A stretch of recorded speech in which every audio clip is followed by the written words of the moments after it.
করেছেন। আমার ভাইরা, আমার বন্ধুগণ,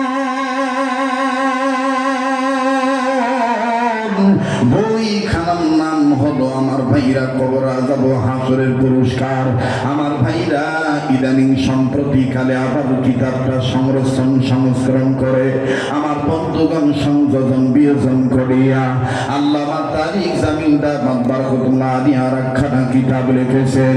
যেই কিতাবখানা আমার বন্ধুগণ সবার মুখে মুখে যার নাম, সবার চোখের মধ্যে আমার বন্ধুগণ চোখের সামনে কিতাবটা ভেসে উঠল। কিতাবখানার নাম হলো চোখে দেখা কবরের আযাব। আপনারা অনেকে পড়ছেন কিনা আমার জানা নাই। বাবাজি, রাত্র গভীর হয়ে গেছে, লম্বা করার সুযোগ নেই। অল্প সময়ের মধ্যে আমি কথা ফিনিশিং দিয়ে আপনাদের কাছ থেকে বিদায় নিয়ে চলে যাব। তবে অনুরোধ করবো বাবা, এই পাগলটাকে দেখে অবহেলা করবেন না। এই পাগল দেখে তাকাইলে আপনি ঠকবেন না। আল্লাহ রাব্বুল আলামিন এক বছরের ভিতরে আমার বন্ধুগণ বারবার কয়েকবার মক্কা মদিনা নিয়ে যায়। এই পাগলের হাত ধরলে ঠকবেন না। আমার ভাইরা, যে পাগলের হাত আল্লাহ তাআলা তার বাইতুল্লাহ কাবা ঘর বারবার ধরায়। বাবাজি, কেউ যদি চলে যায় বাজানটাকে চলে যেতে দিবেন। কেন নিজে জাহান্নামের আগুন থেকে বাঁচবেন না? অপরকে কেন আপনি বাঁচাবেন না? আমার ভাইরা, আমার বন্ধুগণ, পর্দার আর মা বোনের আগা নিত্য নতুন কথা আপনার কাছে মনে হইতে পারে। অন্যান্য ওলামায়ে কেরাম হয়তো বয়ানখানা আপনাদের মাঝে করেছে, কিন্তু এরকম গুরুত্ব দিয়ে আপনি শুনেন নাই, বুঝেন নাই। আমি তাদের নকল করে কিতাব থেকে কথাখানা বলে দিই। বাবাজি, আল্লাহর এক জমিনে, আল্লাহর কোন এক জমিনে আল্লামা তারিক জামিলদার বারাকাতুল্লাহ আলিয়া চোখে দেখা কোরআনের আযাব, চোখে দেখা কবরের আযাব, এই পুস্তকের মধ্যে বাজানো ঘটনাটা ওয়া আহলিকুন নার, আমার ভাইরা সূরাতুত তাহরিমের আয়াতের অংশের তরজমা করে সুন্দর করে পাই পাই করে বুঝিয়ে দিলেন। বাবাজি, আল্লাহর একজন বান্দা ইন্তেকাল করলেন। আমার ভাইরা, তার দাফন কাফন সম্পন্ন হবে, গোসল হয়ে গেল, কাফনের কাপড় পরিধান করানো হলো, জানাজার নামাজ কমপ্লিট হয়ে গেল। ভাই গো, কবরিত ব্যক্তির জন্য খনন করা শেষ হয়ে গেল। এবার কবরের সাইডে সবাই দাঁড়াইল। দাঁড়ায় যখন নিকটবর্তী আত্মীয় স্বজন বাজান মৃত ব্যক্তিটাকে কবরে নামাবে, কবরে নামানোর সময় আমার ভাইরা তার রেখে দেওয়া সন্তান, বড় সন্তান, বন্ধু পায়ে হাত দিয়ে বলবো, বাবা, কেউ যদি চলে যায় চলে যেতে দিবেন বন্ধু, কারো যাওয়া দেখে কেউ যাবেন না। তবে এটাও জানেন বাবা, আপনি এই দিনই বন্ধু পাগল আব্দুল খালিক শরীয়তপুরী বয়ানের সাথে অনেক বক্তার বয়ানের কলা কৌশল, ভাব ভঙ্গি, হুঙ্কার ঝঙ্কার, কথার অলঙ্কার, অবাদান ভাষার শৈল্পিকতা, আমার বন্ধুগণ সাহিত্যের মাধুর্যতা, বাবাজি, আয়োজন বুঝে প্রয়োজনীয়তা অনেকের মানুষের মাঝে ফুটে ওঠে না। ভাই গো, দিগ্বিজ্ঞতা, বিজ্ঞতা, অভিজ্ঞতার আলোক থেকে কথাগুলি বলছি। একটা কথা যেন বাজান হাত ছাড়া না হয়। যাদের কাছে মোবাইল আছে, মোবাইলের মধ্যে বাজান কথার রেকর্ড করে রেখে দিবেন। বাবাজি, জীবনের শেষ বয়ান মনে করে বয়ানখানা করছি বন্ধ। ভাই গো, আল্লাহর বান্দার লাশটা যখন হাতে নিল, সবাই হাতে নিয়ে দুই চারজন যখন কবরে নামাবে, দোয়াখানা যখন পাঠ করতেছে, মিনহা খলাকনাকুম ওয়া ফিহা নুঈদুকুম ওয়া মিনহা নুখরিজুকুম তারাতান উখরা। বাবাজি, এলাকার আত্মীয় স্বজন, আস্থা বাদন, মৃত ব্যক্তির শ্রদ্ধা বাদন, স্নেহ বাদন, আপনজন, পড়শি, প্রতিবেশী, ভাই গো, এই কবরবাসীকে যখন কবরে শোয়ানোর জন্য কবরে নামাবে, বাবাজি, হঠাৎ করে সন্তান, আপন সন্তান বাবার লাশটা হাতে নিয়া কবরে যখন নামায় দিবে, নামানোর সময় সন্তান নজর করে দেখে কবরের এক সাইডে ভাই গো কেমন জানি গর্ত দেখা যায়। ডাক দিয়ে বলে, আমার আব্বাকে শোয়াবেন না, আমার আব্বাকে এখন নামাবেন না। এই গর্তটা দেখে আমার সন্দেহ হইতেছে। সন্তান বাবার কথা বলার পরে আত্মীয় স্বজন লাশটা ধরল।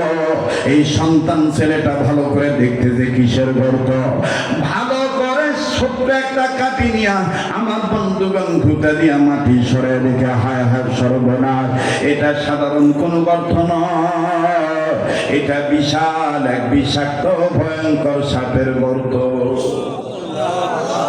Please please wait and see, come to the point. একটু ধৈর্য ধরে টের পাবেন আমি কি বলতেছি। আমি 11 বছর জবান খুলে বয়ান করতে পারি নাই, কিন্তু ফ্যাসিস্ট সরকারের কারণে। আপনারা বলবেন হুজুর অনেকে গ্রেফতার হয়েছিল, আপনি যে আমাকে নিয়েছিল, কিন্তু রাখতে পারে নাই, রাখতে পারে নাই, পারবেও না ভবিষ্যতে। লুঙ্গি পরা মুভি দেখছেন, তা কি হয়েছে? পরনে আমার লুঙ্গি, কোরআন সুন্নাহ আমার সঙ্গী। যতই বলেন জঙ্গি, কাম হবে না আপনার ওই ভঙ্গি। রাগ করতেছেন না? আমি কি বলবো না বাদ দেব? বলেন বলবো না বাদ দেব? ছেলেটা ডাক দিয়ে বলতেছে, সর্বনাশ, আমার বাবাকে এই কবরে আমি শোয়াইতে পারবো না, এটা তো সাপের গর্ত, আমার আব্বাকে এখানে শোয়া যাব, আমার আব্বাকে সাপ কামড়াবে। এখন এলাকার গুরুজন, মুরব্বীজন, শ্রদ্ধাবাদন যা আছে সবাই ডাক দিয়ে বলতেছে কি করা? ছেলে বলতেছে যেহেতু লাশের ওয়ারিশ আমি, আমার বাবাকে এখানে শোয়ানো যাবে না, আমার বাবার জন্য আলাদা একটা কবর খনন করা হোক। এলাকার মানুষ বললো, ভাই আপনারা কথা বললেন না তো, ওয়াজ করতেছে আমি হ্যাঁ করে সাম বাড়াই দেয়। কানের মধ্যে কি হয়েছে?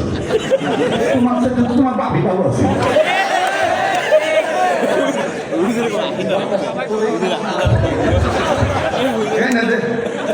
আস্তে আস্তে দেখো ঘুরেছি না, এইভাবে বাচ্চার মতো বাতাস করবি, কথা কয় না। আপনার রাগ করতেছে নাকি? আমি কিন্তু একটি দিল খোলা মানুষ, আমি এখানে কোনো বক্তা হয়ে বসে নাই, আমি আপনাদের একজন সন্তান, তিনি ভাই হিসাবে বসেছি। অনুরোধ থাকবে কেউ কথা বলবেন না, প্লিজ। আমি মানতে পারবো না কোনো ডিস্টার্ব, হতে চাই মোরা সবাই জান্নাতি ইসলাম, ঠিক আছে না? জি জি। মমতা আমার বিরুদ্ধে একটা রিট করছিল, আমার বিরুদ্ধে, রেজাউল করিম কাউসারির বিরুদ্ধে। মরহুম রেজাউল করিম কাউসারি সিরাজগঞ্জের মানুষ থেকে বুঝবে, উল্লাপাড়ার সন্তান ছিল। কাউসারের বিরুদ্ধে, আমার বিরুদ্ধে, আর বকুল রশিদ বিরুদ্ধে, তিনজনের বিরুদ্ধে মামলা করছিল। মামলাটা করতে করতে করতে করতে এতদূর পর্যন্ত পৌঁছেছিল, যার পরিপ্রেক্ষিতে বিচারপতি সাদামানি, আমি অসম্মান করে কথা বলবো না, ওনারা কয়েকজন মিলে 116 জনের একটা নামের তালিকা করছিল। আপনারা কি জানেন ওই 116 জনের মধ্যে কি আমার নাম নাই? তাহলে যারা বলেন যে আপনাকে তো কিছুই করে নাই, তাহলে আমি কি এটা মানসিক ভাবে নির্যাতনের শিকার হই নাই? 116 জনের মধ্যে আমার নাম ছিল 14 নম্বরে। এটা ভালো করে লিস্টটা দেখবেন, 116 জনের মধ্যে আমার নাম ছিল আলো কি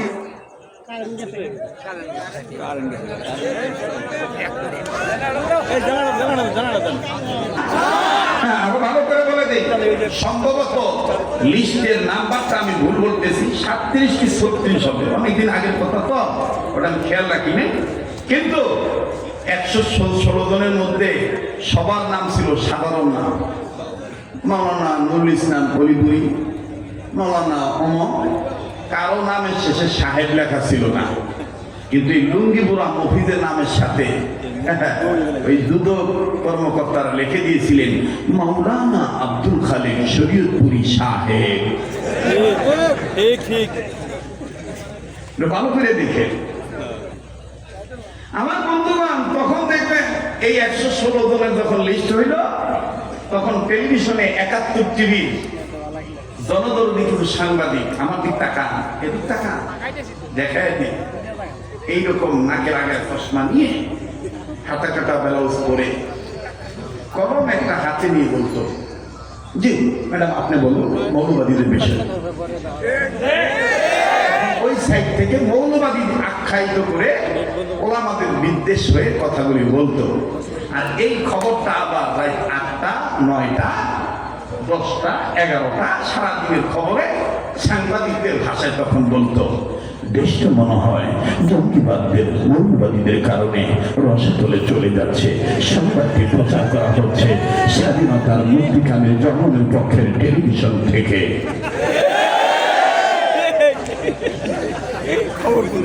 কথা কয় না।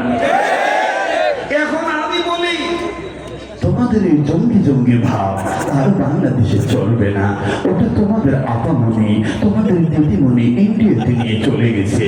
বাংলাদেশের মুসলমানরা মাথা উঁচু করে দাঁড়াইতে শিখেছে। সংবাদটি প্রচার করা হচ্ছে শরীয়তপুরি টিভি থেকে। কথা কয় করতেছেন নাকি? আপনি রাজনীতি কোনটা করেন এটা আপনার ব্যক্তিগত ব্যাপার। That is the personalist. I have no objection. আমার কোনো অভিযোগ নাই।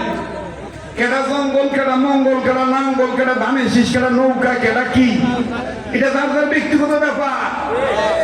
কিন্তু মনে রাখবেন, কোরআন সুন্নাহর গায়ে যদি আঘাত দিতে চান, পূর্বের যে অবস্থা হয়েছিল তার চাইতে ভয়াবহ অবস্থা হবে।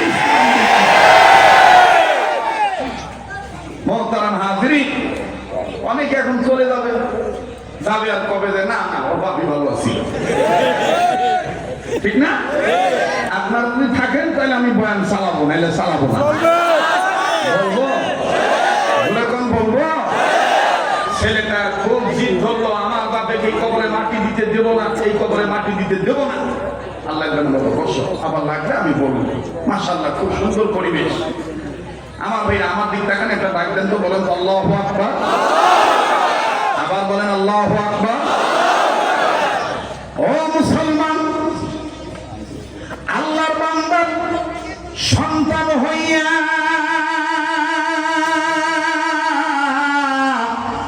বলিলেন যখন কাঁদিয়া কাঁদিয়া যে আমার বাবাকে কবরে দেব না রাখিয়া, এই বাবাকে অন্য জায়গায় নাও সরাইয়া, বাবার জন্য নাও নতুন করে কবর খনন করিয়া। ভাই গো, দ্বিতীয় নম্বর কবর যখন খনন করা হলো, আমার ভাইরা চোখে দেখা কবর আযাবের কিতাব থেকে বলছি, নিঃসন্দেহ হাদিসের ঘটনা। বাবাজি, আমার ভাইরা রে, গভীর মনোযোগী হয়ে শুনবেন, কোনো দিকে কোনো নজর নাই। আল্লাহর বান্দার কথার অনুপাতে যখন দ্বিতীয় কবর খনন করা হলো, দ্বিতীয় কবর কমপ্লিট হয়ে গেল। এইবার মৃত ব্যক্তি যখন কবরে নামাবে, এই সন্তান যখন আমার বন্ধুগণ বাবাকে নামানোর সময় মিনহা খলাকনাকুম ওয়া ফিহা নুঈদুকুম ওয়া মিনহা নুখরিজুকুম তারাতান উখরা বলে, আবার যখন দেখবি দিক ছোটাছুটি করে না, একবার নজর করে কবরের চতুর্পাশে যখন আমার বন্ধুগণ চেক করতেছে এই কবরে কোনো সমস্যা আছে কিনা। এইবার বাবার লাশ নামানোর সময় নজর করে দেখতেছি ওই কবরতে ছিল একটা গর্ত, কিন্তু এই কবরে দেখা যায় দুইটা গর্ত। ছেলেটা ডাক দিয়ে বলতেছেন, ওগো আমার আত্মীয় স্বজন, আমার শ্রদ্ধাভাজন ব্যক্তিবর্গ, এলাকার গুণীজন, আপনারা আল্লাহর রাস্তায় আমার বাবার লাশটা এই কবরে নামায়েন না। আমি একটু দেখি এই কবরের মধ্যে কেন আরো দুইটা গর্ত দেখা যায়। ছেলেটা ভালো করে চেক করলো, চেক করে দেখা যায় বাবা ওই কবরতে কি ভয়ঙ্কর সাপ দেখেছি। আমার বন্ধুগণ, এই কবরে আরো দুই গর্তে আরো ভয়ঙ্কর ভয়ঙ্কর সাপ দেখা যায়। বন্ধু, ছেলেটার নজর করে দেখতে পাইল বাবার লাশ যখন কবরে নামাবে, আমার বন্ধুগণ সাপ ফুস করে মাথা বের করে, আমার ভাইরা ফুসফাস করে। ছেলেটা ডাক দিয়ে কয়, সর্বনাশ সর্বনাশ, আমার বাবার লাশটাই কবরও নামানো যাবে না। এলাকার গুণীজন আলেম ওলামা বল ডাক দিয়ে বলে, হায় হায়, কি এমন অপরাধ করেছে পিতা, হারি পিতারই আযাব, পিতার গুনার কারণে বাস্তবিকে তার কবরে আযাব দেখা যাইতেছে, সাপ দেখা যাইতেছে। সন্তান কান্দার ডাক দিয়ে বললেন, হুজুর গো, হুজুর গো, বেয়াদবি মাফ করবেন, কষ্ট হয়ে যাইতেছে, আপনারা তৃতীয় নম্বর আর একটা কবর খনন করেন। এবার ভাইরা লম্বা কথা সংক্ষেপ করে বলে দেই, তৃতীয় নম্বর কবর যখন খনন করা হইল, দ্বিতীয় নম্বর কবরে যখন বাজান বাবার লাশ সন্তান রাখবে, আবার অনুরোধ করে বলতেছি মিডিয়া ভাইরা নড়াচড়া করবেন না।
কাপড়ের মধ্যে ভেজাল আছে, নতুন করে আবার গোসল করাও, আবার কাপড়ের কাপড় পরাও, আবার দানাদার নামাজ পড়াও, সকলে মিলে কবরের মধ্যে রাখো।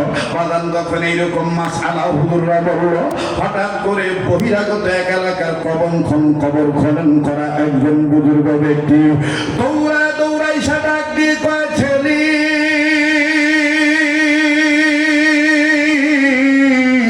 তোমার মতন সন্তান থাকতে তোমার বাবার কবরে সাপ কেন যায় না, আমার মাথায় ধরে না। কষ্ট হচ্ছে? কষ্ট হচ্ছে? জি জি, আপনারা দেখেছেন একটা ছাত্রকে আমি নিচ থেকে উপরে উঠাইছি। কেন উঠাইছি একটু পরে টের পাবেন। আপনারা দেখেছেন আমি ছেলেটা দাঁড়িয়ে কোরআন তেলাওয়াত করতেছিল, আমি নিজে চেয়ার ছেড়ে দিয়ে তাকে এখানে বসাইছি। কেন বসাইছি একটু পরে টের পাবেন। আমি কি বলবো? বলেন বলবো? একটু লম্বা হয়ে যাচ্ছে না দাদা? কোনো সমস্যা নাই তো? হয়ে গেছি? গলা অচল হয়ে গেছে না? রাখার মালিককে, ভালো রাখার মালিককে বলেন, চলবে কি চলবে না? আবার বলেন আল্লাহু আকবার। এইবার মুরব্বি ডাক দিয়ে বলতেছে, তোমার মতন ছেলে থাকতে তোমার বাবার কবরের সাপ যায় না, এটা আমার মাথা ধরে না, তুমি কেমন ভুয়া? ছেলে ডাক দিয়ে কয়, দুনিয়া তুই আমারই বসে, আমি কি করলাম? ছেলে তো এমনি মর্মা হতো। আরো দ্বিতীয় বলে না, আমি কি করবো? কয় তুমি হুজুর বড় বলো, আমি তোমার নিয়ে প্রথম কবরের কাছে যাব, তোমার কানে কানে আমি কিছু কথা বলবো, যদি তুমি মেনে নাও তাইলে তোমার বাবার কবরে একটা সাপও থাকবে না, এমনকি অত্র এলাকার কোন এলাকার কবরে আর আযাব হবে না। আমাদের মরণ যেন হয়, আমাদের মরণ যেন মাশাআল্লাহ, আমাদের মরণ যেন হয়, আমাদের মরণ যেন হয়। এবার কাঁধের উপর হাত দিয়ে এই বুড়া লোকটা সন্তানকে নিয়ে প্রথম কবরের দিকে যায়। যখন প্রথম কবরের দিকে গেছে, এই বুড়া লোক যখন বলতেছে, এলাকার কিছু দেওয়ানি আছে, দেওয়ানি বোঝেন কিনা জানি না, রংপুরি ভাষায় বলে, রংপুরের ভাষা বলে, হারে তুই দেওয়ানি হতি, রংপুরের লোক থাকলে থাকলে আমার ভাষাটা বুঝে নিবে। রংপুর, কুড়িগ্রাম, লালমনিরহাট, তারপরে আপনার কি বলে ঠাকুরগাঁ, নীলফামারী, দিনাজপুর, পঞ্চগড়, এগুলো এলাকার যখন কাহো মাতব বাড়ি করে বা মাতব বাড়ি করে এই গাজীপুরের অঞ্চলের এলাকার বলে হ্যাঁ হলো এলাকার হোতা, এই হলো এলাকা। এই ভাষাটা এই পঞ্চগড়, দিনাজপুর, নীলফামারী, রংপুরে, কুড়িগ্রামের আঞ্চলিকতে বলে ওমার কথা কছেন আমরা আমার এলাকার একটি হলে বড় জওয়ানি, একটি হয় জওয়ানি রংপুরিয়া ভাষা। রংপুরে জীবনের প্রথম যাই আমি নগাঁও এনেছি, এক মুরুব্বী আইসা লাঠি ভর্তি আসা ডাক দিয়ে তোমরাই হুজুর। বাপরে, সবাই আমার পায়ে আমনি করে হ্যাঁ তোমরা। এখন ওই কমিটির লোকজন বলতেছে হ্যাঁ চাচা ভাই আমরাই আমার হুজুর। এমন এই মুরুব্বী আমার কাছে আমার ডাক দিয়ে হুজুর তোমরা ভালো আছেন? বাপরে, এটা আবার কোন ভাষা রে? তুমিও কয় আপনিও কয় হুজুর তোমরা ভালো আছেন ভাই? আমি ডাক দিয়ে এখন বললাম ও বুঝছি, আমার আঞ্চলিকতা এইটা এইটা। তারা বলছেন মুতো ভালো আছো ভাই, তোমরা কেমন আছেন? মুতো ভালো আছো, তবে তোমার প্রতি মোর একটা কথা। বললেন কি কথা ভাই? কথা হল দোয়া করিবে তোমার ওয়া শুনি আমি প্রতি এত গর্ভবতী হই। আমার মাথায় কেন নষ্ট হায় হায় সবার গর্ভবতী হচ্ছে।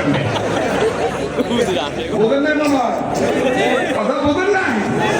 রংপুরিয়া ভাষায় এই মুরুব্বী বলতেছে ভাই দোয়া করেন তোমার ওয়াজ মুই প্রতি একটা শুনি গর্ভবতী। এখন আমি ডাক দিয়ে বলতেছি ভাই তোমরা মুখ দেখিয়া কি কথা আউলি হলেছেন নাকি? কি কবাদ ধরি কি করতেছে? কি করছি হুজুর? আমি করতেছি পুরুষ মানুষ কেমন ফির গর্ভবতী হয়? হুজুর মুই তো তোমার দেখি ভাষা আউলি ফলাইছি। আমি তোমরা কি কবাদ ধরছিলেন? যদি মুই কবাদ শাশু তোমার ওয়াজ মুই শুনি প্রতি একজন গর্ভবতী হই। আমি গর্ভবতী না গর্ভবোধ করি। হয় হয় হুজুর ওই দেয় মুই কবাদ ধরি আউলি ফলাইছি। মুই কবাদ ধরি আউলি ফলাইছি। যেমন ওই মাইয়া দিয়ে দিছে নতুন, এখন বিদায় মুহূর্তে সইবে দিব, বিদায় সইবে দেয় না, শাশুড়ি জামার হাতে তুলে দেয় না, জামার হাতে তুলে দেওয়ার সময় আমার মাইয়াটা মাইনো না জীবনে কোনোদিন মানুষের কোনোদিন রান্না করে না, কিছু করে না, মাফ করে দিও, ভুল টুল তোমার মায়ের করো একটু হিগাই যাতে মাইনি নিবা পারে। এইরকম করে মগা জামার সামনে তখন শাশুড়ি কান্দে, জামাই এখন ফট করে ডাক দেখে আম্মা আমার নাই লেগে এত কান্দেন কেড়ে, আমি কেড়ে বুঝিনি না আমি মাইয়া দিকে আমার নাই হতো সে।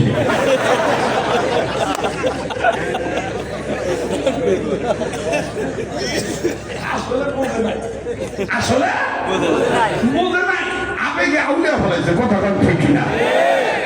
তো ওই এলাকার দেওয়ানি যেটা বলতেছিলাম, এলাকা দেওয়ানি মানে মাতব্বর। এখন মাতব্বররা যখন এই যে মূর্খ খবর গলা ধুয়ে যখন ঢাকা দিছে, এখন এলাকার পুতরা ডাক দেখে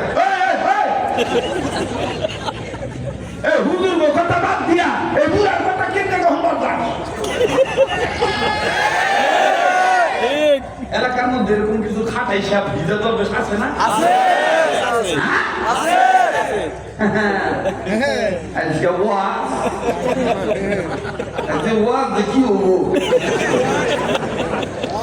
এখনো শুরুই করি নাই, কেবল আরম্ভ করতেছি। রাগ করতেছে নাকি? এলাকার মধ্যে কিছু হাইব্রিড বুজুর্গ আছে, দেখবেন ইমামের চাইতে বেশি বুঝে, কথা কয় না, ইমামের চাইতে বেশি বুঝে। মসজিদে কাউরে সুইচে হাত দিবা দেয় না, ঠিক বাড়িতে ফ্যান নাই সুইচে দাও, হুজুর আহি নাই কোন ফ্যান ছাড়া না করে হুজুরে খবর পারো না। অথচ এই চোরের আমি দেখছি, এই চোর সারাদিন চাপ দোয়ানে বয়ে থেকে মাথা বিষ করে না। আর তো আমি মসজিদে ঢোকে তো মাথা দেখবা মদিন যা আমার শিয়ার আর কিছু মুয়াজ্জিনও আছে দেখো বাবা দালা, কিছু হুজুর আছে ইমামও আছে দালা। গরিব মানুষের ভিতরে ঢুকবার দেয় না, আপনি আপনি ভ্যান চালান গাইনে আইছেন যে বাইরে দেয় নামাজ পড়েন গা সমাজের সুদখোর ঘুষখোর কয়েকটা বাড়ি বানাইছে মানে বিশাল 5 তলা 7 তলা ঘুরে বাড়ি বানাইছে ইমাম সাহেব হুজুর মুয়াজ্জিন ইলামা সাহেব সব হুজুরদের কথা কইতেছি না কিছু কিছু ইমাম মুয়াজ্জিন দেখেন ওই দালালি করবার যাইয়া ওই জমিদারের চাটুকারি দালালি করবার যাইয়া ওর লাগি আগে ভাগে জায়না মাদরে রাখে শিয়ারও দিলে রাখে আমি জানি আমার আর জীবনে দাওয়াত দিবেন না না দিলেন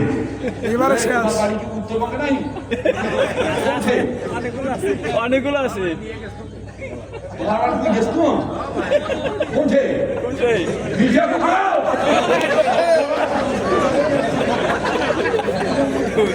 আল্লাহু আকবার রংপুরিয়া ভাষা রংপুরিয়া লোক মুখ পাশে বসে আছে আর মিলি গেল ঠিক না রাগ করতেছে নাকি গাদা হইতেছে এরকম কিছু আছে মসজিদ কমিটির মধ্যে আছে মুসল্লিদেরকে গরিব মানুষদেরকে খালি দাড়ির উপরে রাখে আর দেখবেন যে 12 মাস একটা ফ্যানের তলে ও 12 মাস বসে থাকে ওর ওই জায়গায় আবার দেখবেন ইমাম মুয়াজ্জিন করে ওদিক জানি না হাদিস সব বলবো এখানে ওর মা ভাতা বলব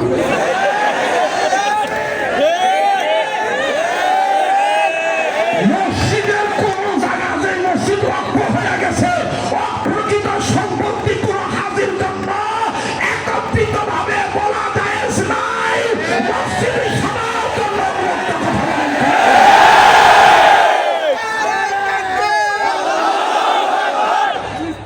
এই কথা ঠিক আছে না রাগ করতেছে ভেতর হইতেছে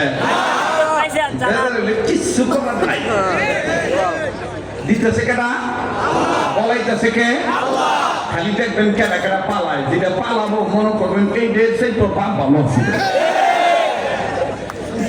মা বেদার গরম মাঠে আরো দেখবেন আর একটা গ্রুপ আছে এই যে শীতের দিন আসতেছে না দেখবেন যে রোদ পড়ে ওই রোদের মধ্যে সারাদিন বসে থাকবো যত মায়া লোক যাইবো সুযোগ পাইলি বলার কাশি দেবে দেশ বিয়ে হয়েছে বিয়ে হয়েছে কটা বলা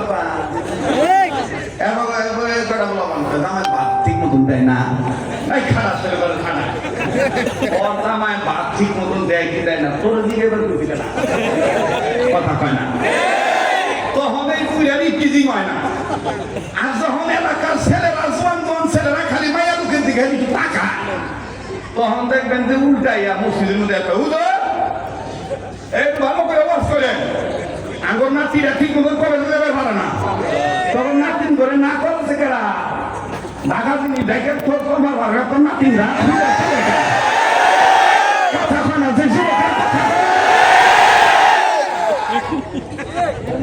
কথা মাথায় না দিয়ে দেয় বলা কথা কয় না আমি পরিষ্কার কণ্ঠে বলতে চাই এই সমাজে ইফতিজিং এর অবশ্যই বিচার হওয়া দরকার যারা ইফতিজার তাদের বিচার করা দরকার কিন্তু নারী নির্যাতনের দোহাই যদি বিচারগুলা করেন আপনারা নারী নির্যাতনের পাশাপাশি যে এলাকায় যে রাস্তায় যে ঘরে যে সমাজে যে পরিবারে পুরুষ নির্যাতিত হইতেছে তাদের পক্ষ একটু বিচার করিয়ে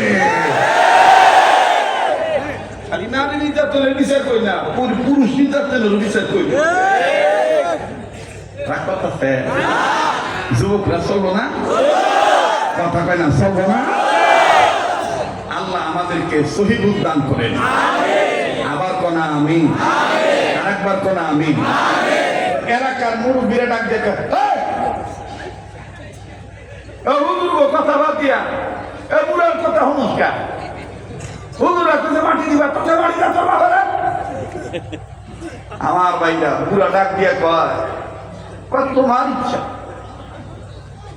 তোমার ইচ্ছা তুমি যদি তাদের কথায় তোমার বাপের মাটি দাও আমার কিচ্ছু করার না এবার মুরব্বীর কথার প্রতি উত্তরে ডাক দিয়ে বলতেছে এই যে হুজুররা এই যে মুরব্বীরা বাবা আমার বাপকে আমি কার কথায় কোথায় ভালোভাবে মাটি দেবো দায়িত্ব আমার আদবরি পোদ্দারি বাহাদুরি চলবো না। আমি এই বাপের কেমনে সাপের মুখে দিয়ে দিই, যেই বাপ আমার মশা কামড়াইলে দৌড়ে যে দোকান থেকে কয়েল কিনে এনে দিছে, যেই বাপ আমার মায়ের বোকা দিছে, ধানি দিছে, আমার পোলা ঘুমাইতেছে, মাইয়া ঘুমাইতেছে, মশাই টানা দিবা পারোস না। আর এই বাপ, যেই বাপ আমার কষ্ট সহ্য করতে পারে নাই, পিঁপড়ায় কামড়াইবো মাটিতে ধুইলে, পিঁপড়ায় কামড়াইবো এই জন্য মাটিতে রাখে নাই, মাথার ছয় নাই উঠুনে খাইবো, কোলে নিয়ে বেড়াইছে, চুমা দিছে, এই বাপের কবরে রাখবো আর কবরে সাপ কামড়াইবো। আমি পোলা জীবনে বাইচা থাকতে আমার বাপের সাপের মুখে দিবার পারি না। সুবহানাল্লাহ বলেন। মুসলমান ভাইরা আমার, বন্ধুগণ, অনেক কথা বলে দিয়েছি। ও বাবাজি, আহলিকুম নার ওয়া আহলিকুম নার, নিজে জাহান্নামের আগুন থেকে বাঁচবো, অপরকে বাঁচাবো। অনুরোধ করবো বাতানি দিক সেদিক নজর দিবেন না। বাইরে কোন বাবার জন্য তুমি একটু মোনাজাত করে যাইতে পারবা না? বাবাজি, বক্তা দেখা তোমার মাকসাদ নয়, বক্তার ওয়াজ শোনা তোমার মাকসাদ নয়, আমলের কথা তোমার মাকসাদ। আরে ভাইয়া, মাওলানা জমিরুদ্দিন রহমতুল্লাহ নামে একজন আলেম ছিলেন, হাটাজারি মাদ্রাসার একজন প্রবীণ মুরব্বী ছিলেন।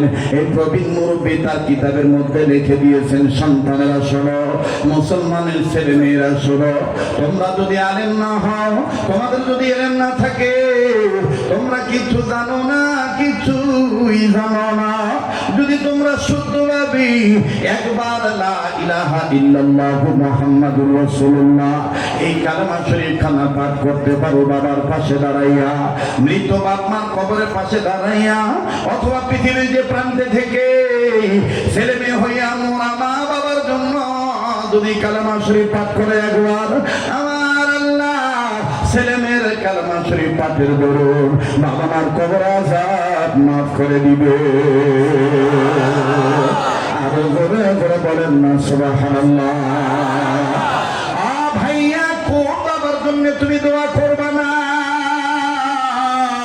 কোন বাবার জন্য তুমি একটু খতম করবা না? কোন বাবার জন্য তুমি দান সদকা করবা না? কেন তুমি নিজে বাঁচবা, বাবাকে কেন জাহান্নামের আগুন থেকে বাঁচাইবা না? দেখেন তো ভাইজান, দিলখানা নরম হয় কিনা, এক ফোঁটা চোখের পানি ফেলাইতে পারেন কিনা? তবে এটাও সত্য বাবা, আজ যদি আমি আপনি মা বাবার জন্য কান্নাকাটি করে দোয়া করে দেই, আগামীতে আমার আপনার বেটা বেটির সন্তান তারাও দোয়া করবে। আমার ভাইরা, আমার বন্ধুগণ, আমার বাবা দিদারি, আমাদের ছেলে তার উস্তাদুল উলামা মুফতি নেহাজউদ্দিন ভূঁইয়া দামাত বরকতুল আলিয়া, তিনি যখন বয়ান করতেছিলেন, আপনারা দেখছেন কিনা জানি না, আমি মনোযোগ সহকারে কথাগুলি শুনতেছিলাম। উনি বলতেছিলেন, যারা ভাত টুকায় খাবে, যারা খাদ্য পরে দেওয়ার পর খাদ্য তুলে খাবে, এই ছেলের বাবা যদি পুলিশ হয়, ছেলে কোনদিন তার বাবাকে হত্যা করবে না। বাবাজি, আমার একটা সন্তান আছে মাত্র 10 বছর বয়স, দোয়া করবেন বন্ধু। বাবাজি, এখন ঘরের মধ্যে যদি খাদ্য পড়ে যায়, আমার এই ছেলেটা, আমার বন্ধুগণ খাদ্যটা দস্তরখানা থেকে উঠাইয়া, আমার বন্ধুগণ সুন্দর করে ডাইন হাতের তালুতে নিয়া আস্তে করে মুখের মধ্যে দিয়া খেয়ে ফেলে। অথচ আমার ভাইরা, দেখা যায় আমার বোনের মেয়ে, আমার বোনের ছেলে তার সাথে বসে, তারা বলে শিশু, এইভাবে তুমি পরন্ত ভাত উঠে খাও। ছেলেটা কান্না কান্না ভাব নিয়ে বলে, আব্বু বয়ানে বলছে এবং আব্বুর উস্তাদ বয়ানে বলেছে, আমার উস্তাদ আমাকে শিখাইছে, পরে দেওয়া ভাত, পরে দেওয়া খাদ্য উঠায়া খাবে যারা, রোজ হাসরে নবীর সুপারিশ পাবে তারা। আরো জোরে জোরে বলেন না সুবহানাল্লাহ। শুধু তাই নয় রে ভাইয়া, যাদের চোখের যদি কমে যায়, মুহাম্মদুল্লাহ হাফিজি তার কিতাবের মধ্যে লেখেন, যাদের অল্প বয়সে চোখের যদি হারায় গেছে, অল্প বয়সে দাঁত নড়বড় নড়বড় করে, পরন্ত ভাত যদি উঠাইয়া বাম হাত দিয়া উঠাবেন, আমার বন্ধুগণ, বাম হাতের 2 আঙ্গুল ইউজ করে ভাতটা উঠাবেন, উঠাইয়া ডাইন হাতের তালুর মাঝখানে নিয়া বিসমিল্লাহ বলে যদি আপনি খাবারটা খান, জিন্দেগিতে মৃত্যুর আগ পর্যন্ত আপনার দাঁতও পড়বে না, আপনার চোখের জুতিও হারাবে না।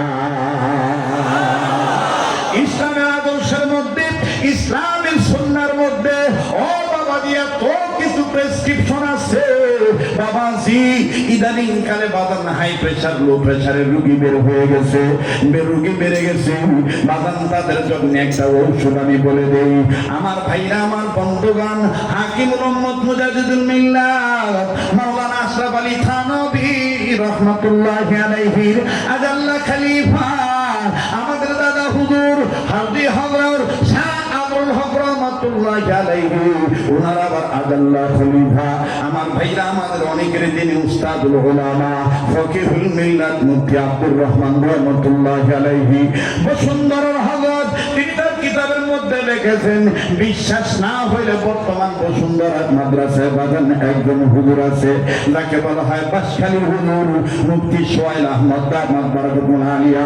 ওনার কাছে জিজ্ঞেস করে দেখবেন, ও বাবাজি, ফকির মিল্লাত মুফতি আব্দুর রহমান রাহমাতুল্লাহি আলাইহি কিতাবের মধ্যে লিখছেন, মুসলিম নারী যাদের হাই প্রেসার লো প্রেসার আছে, প্রেসার কন্ট্রোলে থাকে না, ওযু শেষ হওয়ার পরেই তো আল্লাহ পাকের নবী প্রেসারের ওষুধ দিয়ে দিয়েছেন।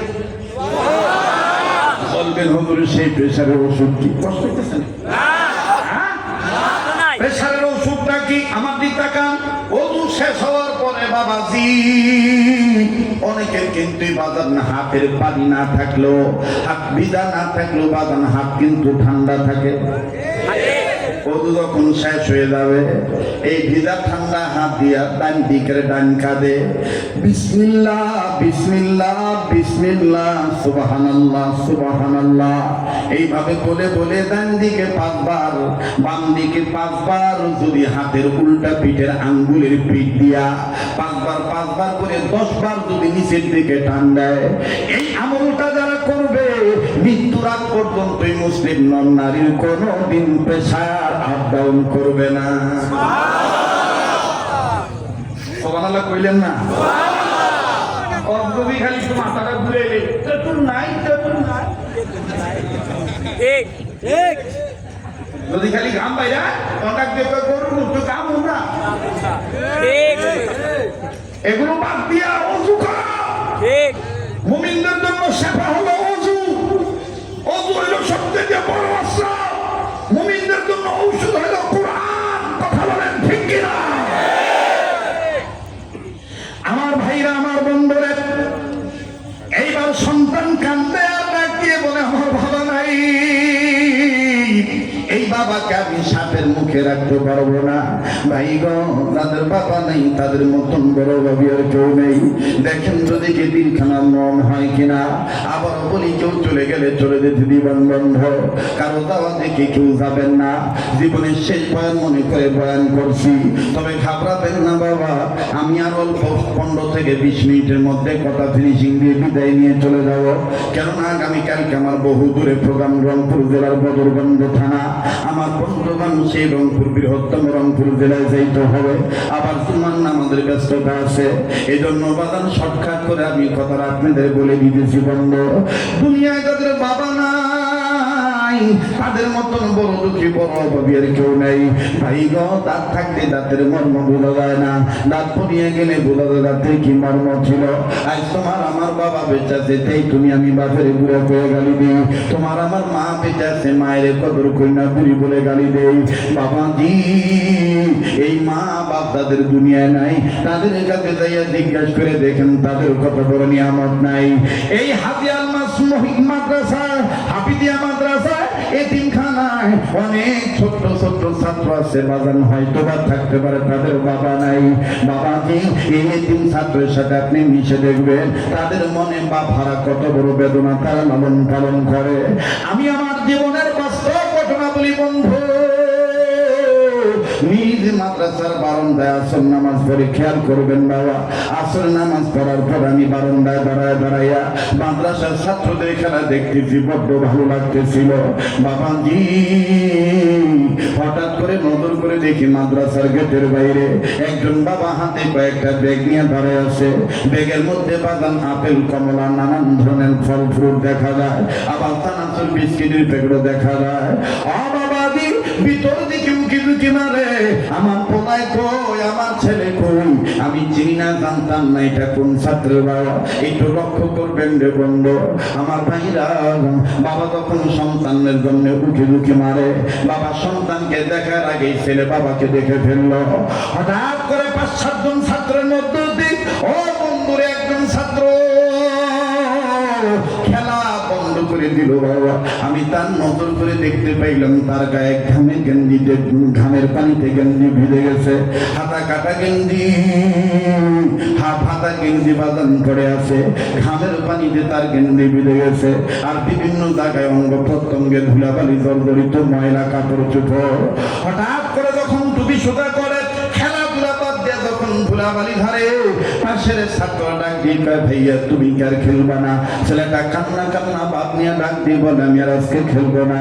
ওই যে আমার আব্বা আসছে, আমি আমার আব্বার কাছে যাবো, বহুদিন পরে আমার বাবা আসছে, আমি বাবার কাছে যাবো। লক্ষ্য করে শুনবেন বন্ধু, দেখেন না আহারে কার বাবা নাই। এই বাবার দিকে যখন হন হন করে ছুটে চললো সন্তান, ছোট্ট ছেলে যখন ও বাবা দিয়ে হন হন করে দৌড় মারলো, বাবার দিকে নজর করে দেখতে পাইলাম বাবা ঘামের পানির গেঞ্জিতে ভিজা গেঞ্জি ঘৃণা করলো না, ময়লা শরীর ঘৃণা করলো না, হাতের ব্যাগগুলি নিচে থুইয়া 2 হাত বাড়ায় দিয়া ডাক দিয়ে কয়, আয় আয় বেটা আমার বুকে আয়। সন্তান কাছে যাইয়া সালাম দিয়া ডাক দিয়ে, আব্বা গো তুমি কেমন আছো? আম্মু কেমন আছে? ভাইয়া আপু কেমন আছে? বাবা ও সন্তানটাকে আমার বন্ধুগণ ঘৃণা না করে কপালে একটা সোনা দিয়ে বলে, বাবা সবাই ভালো আছে। আপু আপু বলে বাপ বেটার আদর দৃশ্য আমার খুব ভালো লাগতেছিল, কিন্তু বাদান আল্লাহর কসম করে বলি, করুণ একটা চিত্র আমার নজরে ধরা পড়লো। যেই বারান্দায় দাঁড়ায় বাপ বেটার আদর দৃশ্য দেখতেছিলাম, ওই একই বারান্দায় আমার থেকে কয়েক গজ দূরে 11-12 বছরের একটা ছেলে বারান্দার গিরিল ধরে চোখের জলে বুক ভাসায় কান্দে, আর বুবার মতন গুনগুন করে নিজে নিজেই বাপের আদর দিয়ে ডাক দিয়ে কয়, আমারও আপু ছিল, আমারও বাবা ছিল, আজকে বুঝি আর আমার বাবা আসবে না। আমার বাবা ছিল, আমার বাবা বুঝি আর আসবে না। আল্লাহ আমার আব্বুকে আর আসবে না, আমি কি আমার আব্বুর আর আদর পাবো না? আমার বন্ধুবান ছেলেটার কান্নাটা হৃদয় রেখাপাত করলো, কেমন জানি মুতাআসসির হয়ে গেল, প্রভাব বিস্তার করলো। ও বন্ধু, নিজের নিজে ঠিক না রাখতে পেরে আস্তে আস্তে চলে গেলাম, যাইয়া বাচ্চাটার কাঁধে হাত দিয়া চোখের পানি মুছে দিয়ে বললাম, বাবা তুমি কান্দো কেন? তোমার কি আব্বু নাই? ছেলেটা কান্দার ডাক দিয়ে, হুজুর আমার আব্বু ছিল, 2 মাস আগে আমার আব্বু রোড অ্যাক্সিডেন্টে মারা গেছে। আমার ভাইরা, ছেলেটা কান্দে আর ডাক দিয়ে বলে, হুজুর আমার আব্বু ছিল, 2 মাস আগে আমার আব্বু রোড অ্যাক্সিডেন্টে মারা গেছে। তাইলে তুমি আজকে কান্দো কেন? ছেলেটা ডাক দিয়ে বলে, হুজুর আজকে আমি কান্দি এই ভাইয়ার আব্বার আদর দেখে আমার আব্বার কথা মনে হয়ে গেছে। হুজুর আমার আব্বা এই ভাইয়ার আব্বার মতন চানাচুর বিস্কিট প্যাকেট নিয়ে আসতো, ফল টল নিয়ে আসতো। হুজুর এই ভাইয়ার আব্বার আদর দেখে আমার আব্বার কথা মনে হয়ে গেছে। হুজুর আমার আব্বা আসিয়া মাদ্রাসা থেকে বের করে নিয়া ওস্তাদের বলে দোকানে নিয়ে যে কোনো কিছু কিনে দিত। হুজুর এই ভাইয়ার আব্বার আদর দেখে আমার আব্বার কথা মনে হয়ে গেছে। ছেলেটা ডুকরে ডুকরে কান্দে, আর আমি আমার আল্লাহকে ডাক দিয়ে বললাম, আল্লাহ যার বাবা নাই সে জানে তার যে কত বড় নিয়ামত নাই। আমি জানি না ভাইয়া এই ময়দানে কে বাবা হারাইছেন, কে মা হারাইছে। আর ওই বাপমার দরদির পোলা হইয়া, ওই বাপমার দরদির সন্তান হইয়া কার জানি বাপমার কবর থেকে কান্দার ডাক দিয়ে বলে, বেটার বেটি রে, মা ফেলে গেলি, আমাদের জন্য একটু কান্নাকাটি করলি না বাবা? বাবা গো আমাদের জন্য একটু দোয়া কর না বাবা।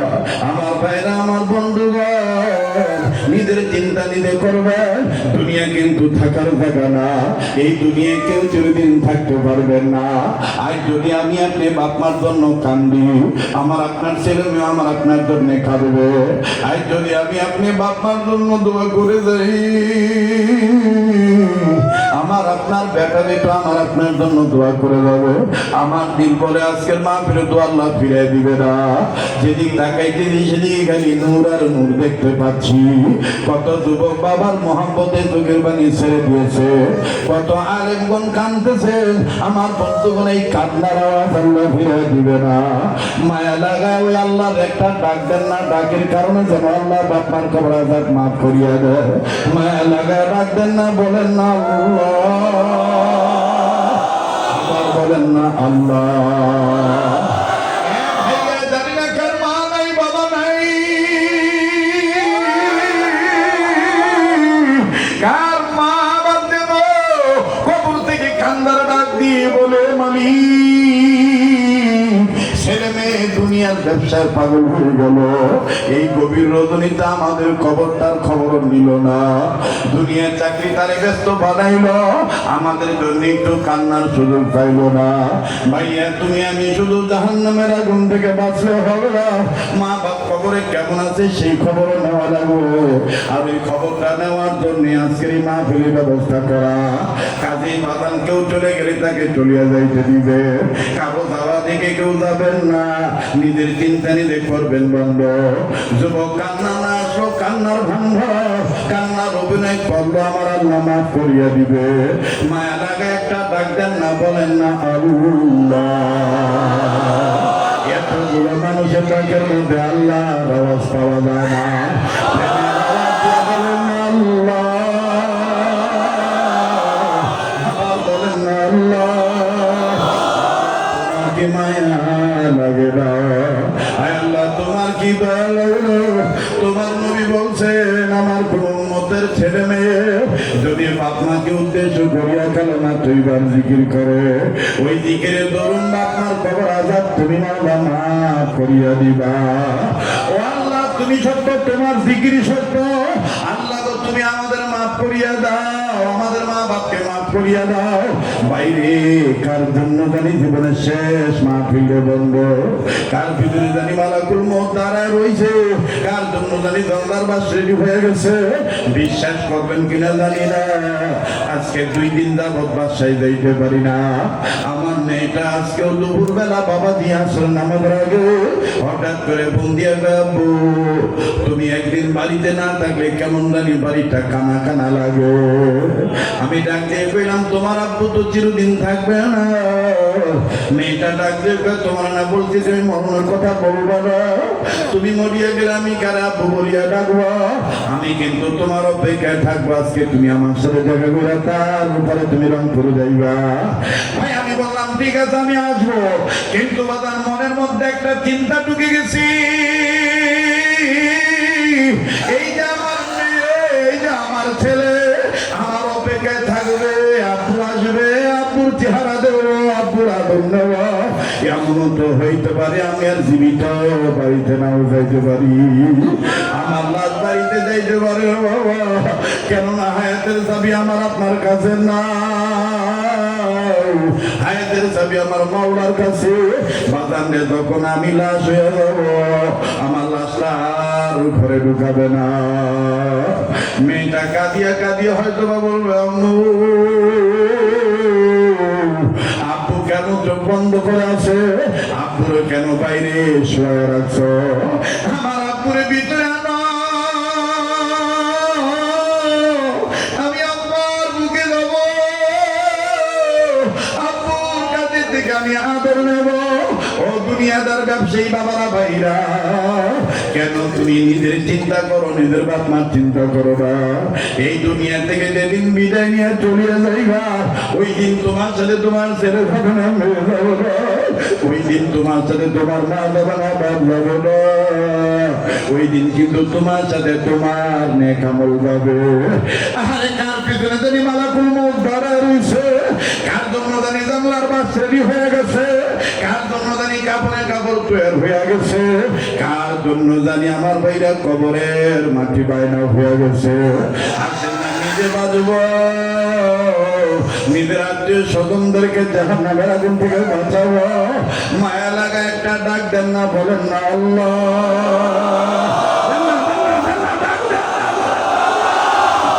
আবার বলেন না আল্লাহ। কান্না কাটির দ্বারা আল্লাহ খুঁজিয়া কান্না কাটি করলে আল্লাহ মাফ করিয়া গো মায়া লাগা ডাকবেন বলেন না আল্লাহ বলেন না আল্লাহ। এবার বাবার ছেলেটা কান্দার ডাক দিয়ে বলে আমার যেই বাবা মারে মশা কামড়াইলে বাবার সহ্য হতো না, ওই বাবারে আমি সন্তান জীবিত থাকতে কবরে সাপের মুখে রাখতে পারবে না, আমি তোমাদের কথা শুনবো না। এই মুরব্বীদেরও তো বলছে আমার কারণে তার বাবা, আমার কারণেই আমি থাকতে কেন আমার বাবার কবরে সাপ থাকবে। দেখে আমার কি মুরব্বী আমার বন্ধুগণ সন্তানটার কাঁধে হাত দিয়া আস্তে করে হাঁটে আমি পা করে নিয়া আগাইয়া যাইয়া যখন প্রথম কবরের কাছে গেল, প্রথম কবরের কাছে দেয়া বসাইল, বসায় মুরব্বী হাত ধইরা কি জানি কি কইল, ওই লোকেরা নজর করিয়া দেখতেছে ছেলেটা মুরব্বী কথা বলতেছে আর ছেলেটা জমিনে গড়াগড়ি পাইরা কান্দার ডাক দেখ আল্লাহ আল্লাহ আমার বাবারে তুমি দয়া করে মাফ করে দাও। সবাই বলতেছে ঘটনা কি, আল্লাহর বান্দা কি হয়েছে, কেন এইভাবে কান্দে। হঠাৎ করে মৃত ব্যক্তির ছোট ভাইকে ছেলেটা ডাক দিয়ে কাকা সবাই নিয়ে থাকে আমি বাড়িতে যাবো আসবো, আসার পরে আমার বাবার লাশ কবরে রাখবো। বাবা যে ছেলেটার কাকা ডাক দিয়ে বাবা আমিও তোমার সাথে যাব। মুসলমান ভাইরা আমার কেউ মুনাজাত না করে যাবেন না, আজকের এই ময়দানের চোখের পানি আল্লাহ ফিরে দিবে না। কাকাও ছেলেটার পৃথিবীতে চলে গেল, ছেলেটা বাড়ির ভিতরে প্রবেশ করি দরজা জানলা আটকে দিল, আটকে দিয়া কান্দে আর কান্দে, কাকার ভিতরে ডর ঢুকে গেল, না জানি আবার আত্মহত্যা করে। কিন্তু হঠাৎ করে কাকা নজর করে দেখতেছে পানির আওয়াজ পাওয়া যায়, আমার বন্ধুগণ কাকা বুঝতে পারলো ছেলেটা গোসল করতেছে। ও বাদান গোসল যখন শেষ হয়ে গেল, এইবার চাচা আমার বন্ধুগণ ঘরের জানালা বা দরজার তাবুর পর্দা সরাইয়া উঠি দুটি মারিয়া নজর করিয়া দেখে ছেলেটা দুই হাত তুলে কান্দে আর ডাক দিয়ে আল্লাহ বাবার কারণে পোলারে তুমি এইভাবে ধরবা, আমার ছেলের কারণে বাপরে তুমি এইভাবে মারবা। আগে বুঝি নাই আল্লাহ, এই জন্য তো তুমি বলছো কুম ফুসাকুম ওয়াহলিকুম নার। আল্লাহ আমি বুঝি নাই, আমার কেউ বুঝায় নাই। আমার ভাইরা কাকা ডাক দিয়ে কয় সর্বনাশ আমার বাচ্চাটা কি এমন গুনাহ করছে করার কারণে তার বাবার কবরে এইভাবে সাপ দেখা দিছে। বাইরে কেউ কারো দিকে না তাকাই নিজের চিন্তা নিজে করি, মান আরাফা নাফসাহু ফাকাদ আরাফা রাব্বাহু, যে আমি নিজের চিনলো সে আমার আল্লাহরে চিনলো। যদি আপন আপন অন্তরে গুনাহ থাকে গুনাহ মাফ পাওয়ার জন্য গভীর রজনীতে ডাক দেন না, বলেন না আল্লাহ। এবার ছেলেটা এমন ডাকাডাকি শুরু করলো, আমার ভাইরা কাকা বুঝতে পারতেছে ছেলের চিৎকারের কারণে পাতিদার চিৎকারের কারণে দরজাও নড়ে জানালাও নড়ে, এমনকি ঘরের চালও পর্যন্ত নড়ানড়ি করে, এমন ভাবে তার তওবা কবুল হয়ে গেছে। বাবাজি এইবার ছেলেটা ঘর থেকে বের হইল, তবে বাগান আগে ছিল প্যান্ট শার্ট পরা, আগে ইসলামের লেবাস তার গায়ের মধ্যে ছিল না। প্যান্ট শার্ট ইসলামের লেবাস নামে এটা বলবো না, আগের পোশাকের চাইতে এখনকার পোশাকটা কেমন জানি পরহেজগারের পোশাক। ছেলেটা টুপিটা মাথায় দিয়া ঢিলা ঢালা পোশাক পরিয়া কান্নার ডাক দিয়ে কয় কাকা চলেন যাই বাবারে কবরে শুয়াই।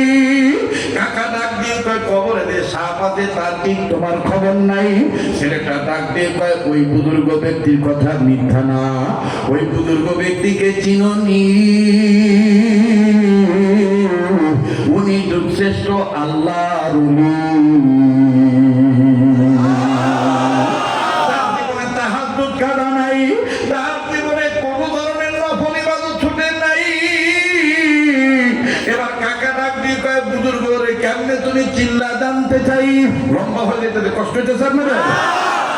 আমার বন্ধুগণ, আমার ভাইরা ডাক দিয়ে বলতেছেন, বুজুর্গ আমার কানে কানে তিনটা কথা বলছে। একটা হলো তার নিজের কথা, দ্বিতীয়টা হলো আমার বাবার কথা, তৃতীয়টা হলো আমার কথা।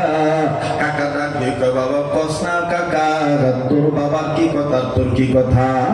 ডাক দিয়ে বললেন, কাকা আমি বলবো, অবশ্যই বলবো, তবে আগে চলেন বাবা কবরের কাছে যাই। ভাইজান, শয়তান কিন্তু এখন অনেককে ধোঁকা দিয়ে বোকা বানায় নিয়ে যেতে পারে। বারবার বলি আজকে দোয়া না করে যাবেন না। এই পাগলের হাতের সাথে হাত উঠালে ঠকবেন না। বাবাজি শেষ বারোটার সব বারোটার বলছেন নবী সরওয়ার। আমি বলছি বাবা, বুজুর্গ তিনটা কথা বলেছেন। চোখে দেখা কবর আযাব নামক কিতাব থেকে কথা বলে দিচ্ছি, তবে বানোয়ার কোনো কেসা নাই। কুয়ান ফুজাকুম ওয়া আহলিকুম নার, এই আয়াতের ব্যাখ্যা অনুপাতে ভাইজান, এই আয়াতের তরজমার অনুপাতে সুন্দর করে আল্লামা তারিক জামিল, ও বাবা যে আল্লামা তকি উসমানী সহ, আল্লামা জুলফিকার নকশবন্দি দামাত বারকাতুল আলিয়া সহ সুন্দর করে ইসলামী উম্মতের ইসলার জন্য সাহান নুসখা হিসেবে সহজ ব্যবস্থাপত্র হিসেবে তিনারা লিখেছেন। ভাইয়া, এইবার কাকা ডাক দিয়ে বলতেছে তিনটা কথার আগে মুরব্বীর কথা পরে বলো, আগে বলো আমার ভাইয়ের কথা, এরপরে বলো তোমার কি কথা, একটু জলদি করে বলো। ভাইজান বলছে বলবো, কিন্তু প্রতি বছরের ন্যায় মাত্র 5 মিনিট একটা ঝামেলা, আপনাদের একটু সহ্য করা লাগবে। এখন দেখো কার অন্তরে মায়ের দরদ আছে, বাবার দরদ আছে। পারলে দিবেন, না পারলে না দিবেন।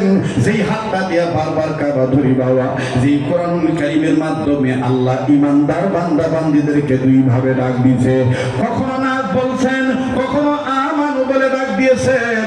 আমার বন্ধুগণ, সেই কোরআনুল কারীমের পারার সংখ্যা 30 পারা। এই 30 পারা কোরআন শরীফের শিক্ষা দেওয়া হয় এই মাদ্রাসায়।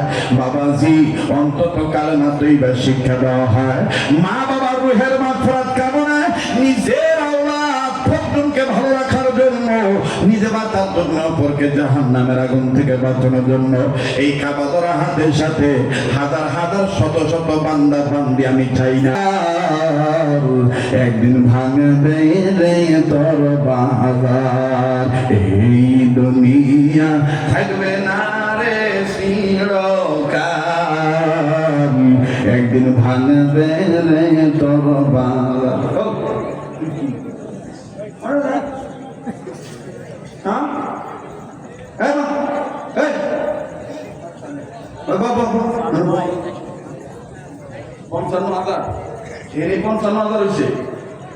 এই যে একজনের 500, তাহলে 56 হয়েছে নাকি? 8টা দিব 500 দিয়ে এত দূরে আচ্ছা। এই যে 56,500 আর 2500 টাকা আমি তো 60,000 মিলাই দেখি 2500 টাকা। টাকা ঢাইলা দেন, তারা দেন। আজকে পূজা গেছে, যারা গেছে গা করছে তোর ভাবি ভালো আছিল। কথা ঠিক কিনা? আজকাল এই ডায়লগটা ভাইরাল হয়ে গেল নাকি? ভাবি ভালো আছে। এই যে 500 আয় পড়ছে, হাত 2000 লাগে, তাহলে 60,000 হয়ে গেল। ওরে টাকা মিলে যাবে 1060, দামদারা করবেন এই মুহূর্তে, পড়ে যাবে ইমান আমল আপনার বড়টাই। কথা বলেন ঠিক কিনা? রাই মাশাআল্লাহ। এই যে 1000 আয় পড়ছে, আর 1000 লাগে বাবা। আচ্ছা আচ্ছা, পপুলার এমডি সাহেব ওনার ছেলে দুরারোগ্য ব্যাধিতে আক্রান্ত, সেবার জন্য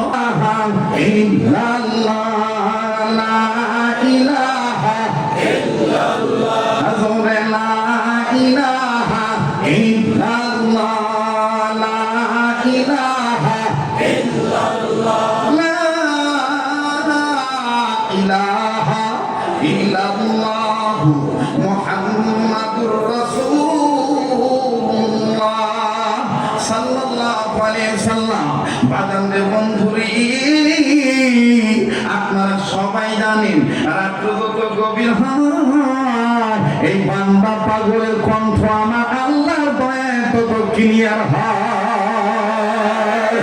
আমাদের মন যেন হয় আমাদের জোরে, আমাদের মরণ যেন হয় আমাদের মতো। সুন্দর।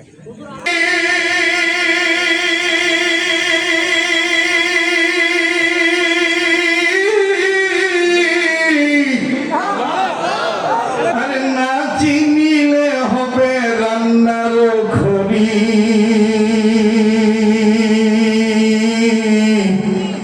আরে চিনার মতন চিনে নিয়ে আমল করিলে পাবিয়া ধন জান্নাতের বাড়ি। ঠিক কি না? আরে বইলে গেল পাগল সাধু বান্দায় আব্দুল খালেক শরীয়ত গুরি। ঠিক কি না? কোন খাওয়াইতে চায় হয়েছিল না? এইটার বিপরীতে আমি রেজাউল করিম কাউসারি রহমতুল্লাহ আলাইহি, মুফতি বদরুল রশিদ সাহেব, আমরা কয়েকজন মিলে তাৎক্ষণিক ওর বিপরীতে গান গাইতাম, ইসলামী গান। ও গাইতো প্রেমের সুশ্রী তোলা গান, আর আমরা গাইতাম কোরআন সুন্নাহ গান। এইটা আমরা অপরাধ। ও কইছে খালি বাড়ি ভাই বন্ধু খুব খাইতে চায়, আর আমরা কইছি না না, খালি মাথা পাইয়া হুজুর ডুবে দিতে চায়, খালি মাথা পাইয়া হুজুর ডুবে দিতে চায়। বলো, খালি মাথা পাইয়া হুজুর ডুবে দিতে চায়। আজান দিয়া ডাইকানিয়া নামাজ পড়ায়, আজান দিয়া ডাইকানিয়া নামাজ পড়ায়, খালি মাথা পাইয়া হুজুর ডুবে দিতে চায়। বলো, খালি মাথা পাইয়া হুজুর ডুবে দিতে চায়। আরো দূরে লাগবো, খালি মাথা পাইয়া হুজুর ডুবে দিতে চায়। এই প্রশ্ন কে? খালি মাথা পাইয়া হুজুর ডুবে দিতে চায়। সবাই খালি মাথা পাইয়া হুজুর ডুবে দিতে চায়। আজান দিয়া ডাইকানিয়া নামাজ পড়ায়, আজান দিয়া ডাইকানিয়া নামাজ পড়ায়, খালি মাথা পাইয়া হুজুর ডুবে দিতে চায়। মসজিদের ইমাম মুয়াজ্জিন হাত তুলিয়া তোমার জন্য দোয়া করে, আমিন আমিন বলো, আমিন আমিন বলো, আমিন আমিন বলো, আমিন আমিন। দোয়া যখন শেষ হয়, দোয়া যখন শেষ হয়, দেখা কইরা আবার বলো, উস্তাদি দোয়া দোয়া যে চাই, খালি মাথা পাইয়া হুজুর ডুবে দিতে চায়। বলেন, খালি মাথা পাইয়া হুজুর ডুবে দিতে চায়। বলেন, খালি মাথা পাইয়া আজান দিয়া ডাইকানিয়া নামাজ পড়ায়, আজান দিয়া ডাইকানিয়া নামাজ পড়ায়, হ্যাঁ খালি মাথা পাইয়া হুজুর ডুবে দিতে চায়। রাগ করছে নাকি? এই যে দেখেন, এখানে 4:30 মাথা পাইয়া হুজুর ডুবে দিতে চায়। এটা মহিলা করতে হা, এটা মহিলা।